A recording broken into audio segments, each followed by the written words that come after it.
Hello అండి, అందరూ ఎలా ఉన్నారు? ఇదైతే 90 కిడ్స్ ఫేవరెట్ బెల్లం గవ్వలు. ఇక్కడ నేనైతే గోధుమ పిండితో చేస్తున్నాను. ఇక్కడ 2 కప్పుల గోధుమ పిండిలో ఒక పించ్ సాల్ట్, అలానే ఒక half table spoon baking soda, అలానే ఒక 2 టేబుల్ స్పూన్ల సూజీ రవ్వ వేసుకోవాలి. దీనివల్ల క్రిస్పీగా వస్తుంది.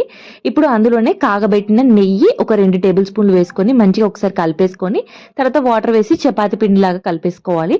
ఆ తర్వాత ఒక హాఫ్ అన్ అవర్ సైడ్కి పెట్టేసి చిన్న చిన్న బాల్స్ లాగా చేసి గవ్వ చెక్క పైన ఇలా గవ్వల్లాగా చేసేసి దీన్ని మీడియం ఫ్లేమ్ లో మంచిగా ఆయిల్లో డీప్ ఫ్రై చేసుకోవాలి. ఆ తర్వాత 2 కప్పుల గోధుమ పిండికి 1.5 కప్పుల బెల్లం తీసుకున్నాను. మీరు కావాలంటే 1.5 కూడా తీసుకోవచ్చు మీ స్వీట్నెస్ తగ్గట్టు. ఆ తర్వాత వాటర్ వేసేసుకొని 1 కప్ ఇలా పాకం అయితే మనకు కొంచెం ఉండపాకం రావాలి. ఆ తర్వాత అందులో 1 టేబుల్ స్పూన్ ఇలాచి, అలానే 1 టేబుల్ స్పూన్ నెయ్యి వేసేసుకొని మనం ఫ్రై చేసి పెట్టుకున్న ఈ గవ్వలు వేసుకొని ఒక్కసారి కలిపేసుకొని సైడ్కి పెట్టేసేయాలి. మీకు కావాలంటే నెయ్యి రాసిన ప్లేట్లో పెడితే ఒక హాఫ్ అన్ అవర్ తర్వాత ఇలా గవ్వలు అయితే రెడీ అయిపోతాయి.